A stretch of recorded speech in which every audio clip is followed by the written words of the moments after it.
this action-packed episode of Game, we take a look at the latest rumors surrounding the release of Diablo 3. Fact or fiction? A peek at the most exciting battery drainers on the App Store. And we gaze over the horizon as we check in with the most anticipated releases on this year's gaming calendar. This is Game.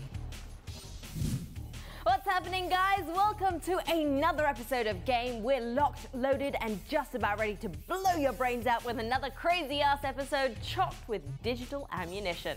Judging from the comments on Facebook, it seems like a lot of you like the new set and how we've mixed things up a bit. But just to put your mind at ease, Fragged hasn't gone anywhere and will be making a return with a meaty review just for you very soon. And to the show we go, but first up, let's fill you in on what's been going on in the digital realm this week. It's time for the headlines.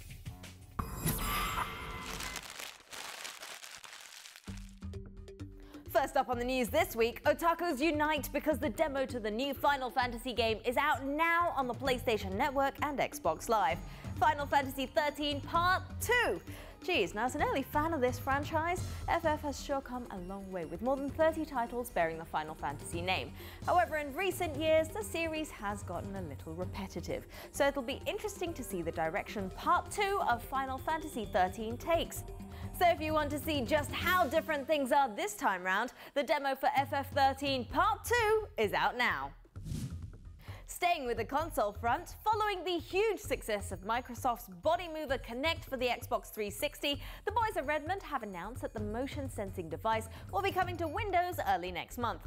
However, gamers will have to fork out a little more for the Windows version of Kinect, which will reportedly cost $100 more than the console version. Exactly why is this interesting? Well, imagine checking your email by waving your hands around like in Minority Report. You know what? Never mind. In related news, next time you get fragged in a midnight gaming session, don't get pissed. Just thank your lucky stars you're not living in South Korea. Despite having some of the world's best internet speeds, the government of South Korea has now banned gaming on Xbox Live from 12 midnight right up to 6 in the morning in a move to curb video game addiction. Sounds crazy, doesn't it? Well, can't get your kids to bed? Well, let's get the government involved. Seriously, fix your kids. And finally, a little bubble bursting as well as to dispel a couple of release date myths floating around the net. Remember all those rumors going around about Valve currently making Half-Life 3? Well, we can now confirm that they are false. Chet Federsheck, one of the head honchos at Valve, has officially come out to put to rest any confusion about Half-Life 3 being in production. Easily one of the most anticipated games of the last 10 years, another trip to Black Mesa would be awesome, but geez, quit toying with our emotions, man. Also, that sound you just heard? Well, that's the sound of a million orc hearts breaking, because if you're one of the few who have taken a whole month of February off after you heard the rumor of Diablo 3 hitting, well, I hope you like knitting. Rumors were rife after an American chain of electronics shops announced with full in-store ad banners that Blizzard's action RPG would go on sale at midnight on the 1st of Feb.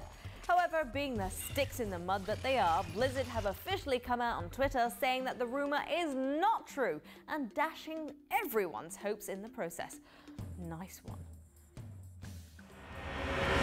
Is it? Isn't it? Will it? Won't it? The suspense is killing me. And seriously, these guys are more fickle than a menopausal spinster. Get it together, guys. So, let's talk about the power of digital then. Did you know that every week worldwide about 100 movies are released? And each week 250 books are released as well. But that's just pants and peanuts compared to the whopping 15,000 apps that are launched every single week. So how many gaming apps are there? Millions. Well, so how do you separate the good from the bad? Making your life a little bit easier, we bring you App Attack.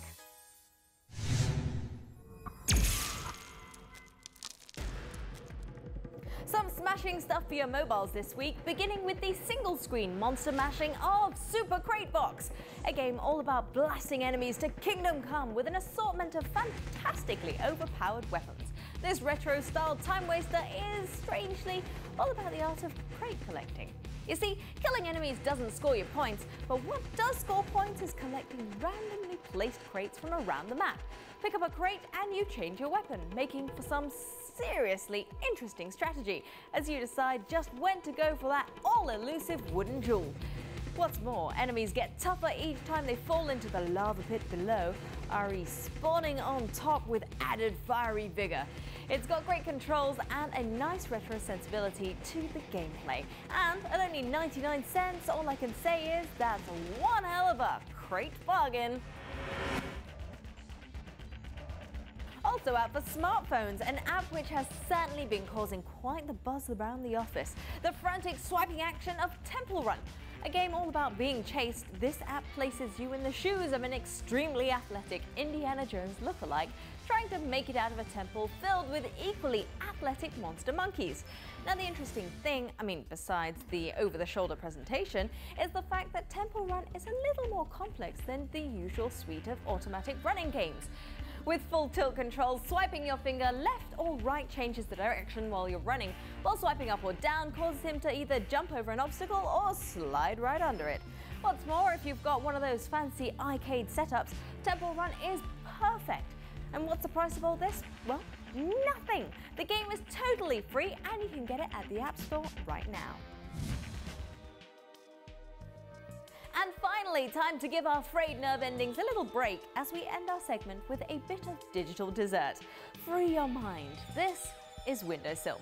Playing as a toy car who one day decides to leave the confines of his toy box, this whimsical journey is presented via a series of point-and-click puzzle rooms, each filled with colourful and unique characters.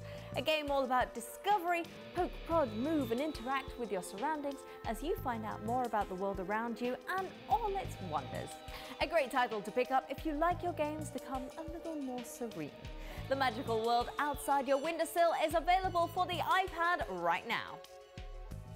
I love it, Windowsill is so cute, and rather than being annoying like some puzzle games out there, this one was kinda intuitive. That or I suddenly gained 10 IQ points. Possible. Alright, it's time for us to take a quick break, 2 minutes, and we'll be back because up next, time for me to get all foxy with a free-to-play download.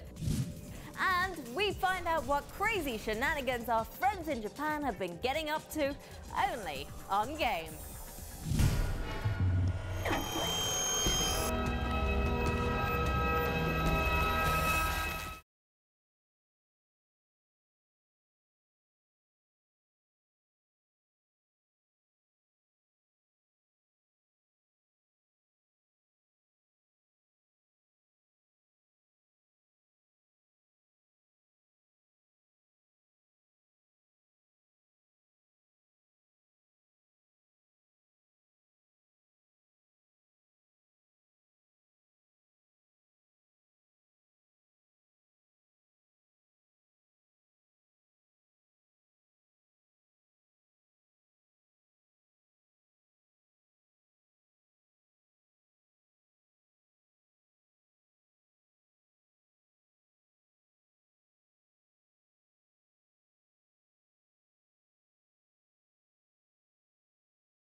Back to Game, Kelly here, your Pixel Pixie, to conjure up some gaming goodies that you'll be able to while away your time with whilst procrastinating to do everything that you probably should.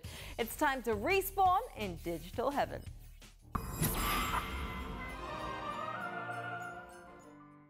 On our road to digital enlightenment this week, we begin with a heartfelt tale of family life in All That Matters. A puzzle platformer which tells the story of a family who've grown apart, told through rolling balls. You maneuver 5 of your loved ones, each with his or her own abilities and handicaps. Now the levels themselves are well thought out, but it's really how the story's intertwined with the gameplay which makes this flash offering not only sentimental, but also a joy to experience. A truly inspired game wrapped around a brilliant idea. All That Matters is available for download now. Next in, time to take a look at a follow-up to one of the more beautiful flash offerings in the world of indie games.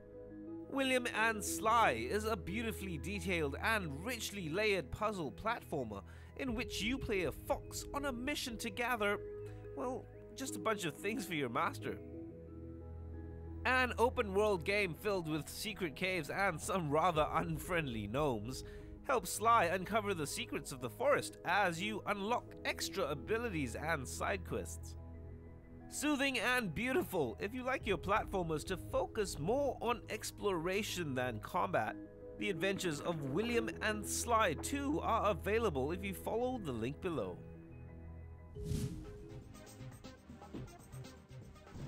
And finally, to end off our segment of the week's best free-to-play games, we roll off the deep end with an interesting platform game based off a pretty neat idea.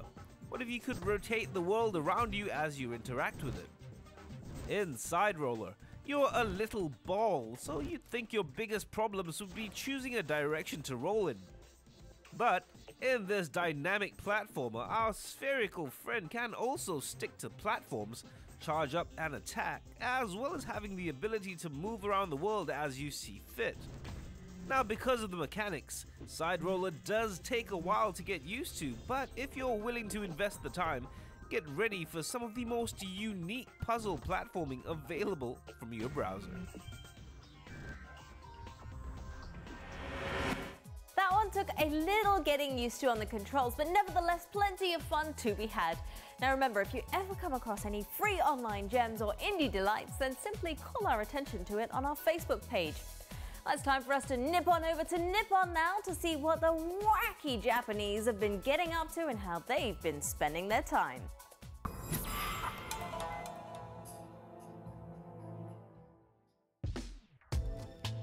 Now, if you're the kind who's been keeping up with the latest developments in science, you may have heard of a cool phenomena called quantum levitation.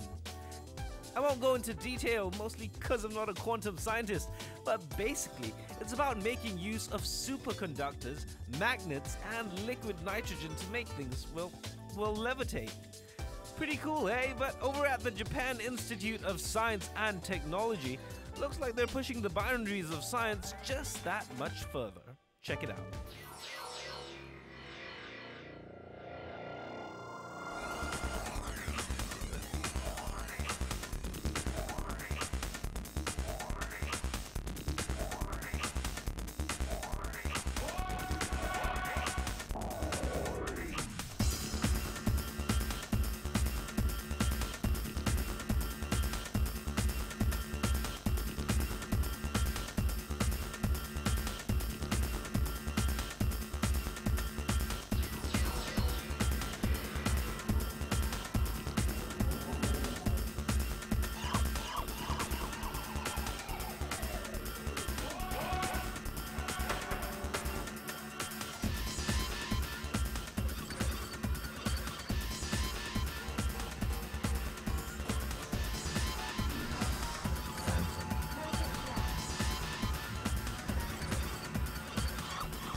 As that. Seriously, the Japanese will never cease to amaze me. Although it is worth noting that a quick Google search on the official sounding Japan Institute of Science and Technology doesn't actually turn up with anything, so this could all be a hoax. But imagine, how cool would it be to have a Wipeout track in your very own room?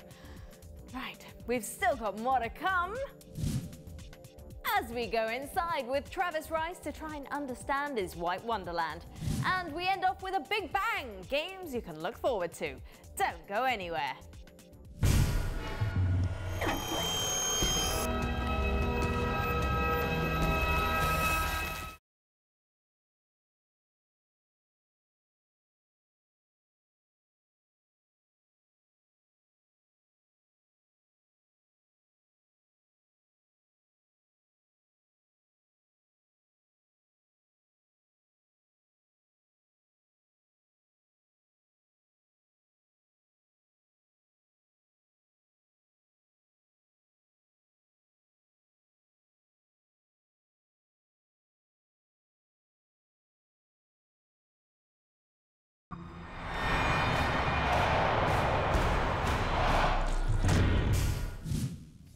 You're tuned into Game. Thanks for sticking around. Now, last week, if you tuned in, you would have seen us preview SSX in Big Bang. We're revisiting it again this week as we bring you inside Travis Rice's world to teach you how to survive when you're out on the slopes carving up a snowstorm. If only we could all be this cool.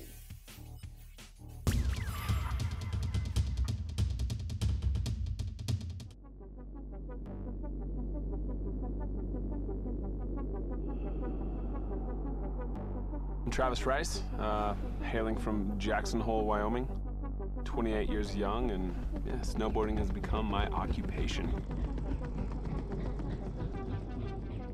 Standing on top of some of those peaks up there, there's hazards everywhere. You can't see anything, and there's just huge exposure. Most notably, you have rocks. If you're in glaciated terrain, you have crevices and avalanches, one of the #1 killers in the backcountry. So, you know, it's kind of all those factors. Sometimes it works out, sometimes it definitely doesn't. It's a series of checks and balances, making sure that you're confident with what you're gonna ride, that there's no doubt that you know where you're gonna be going.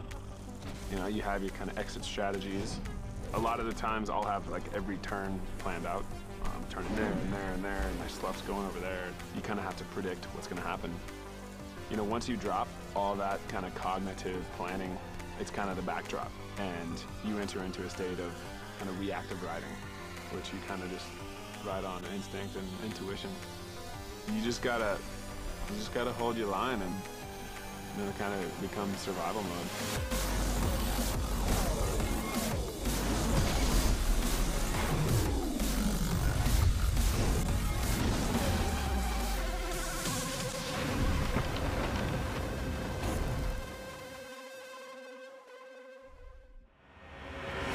Travis Rice is hot.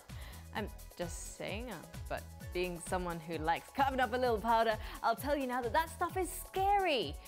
So, already today we've spoken about a game that may or may not be released in February this year, or just this year, or whenever really, but now it's time for us to get you excited about something that is actually hitting shelves real soon, for sure.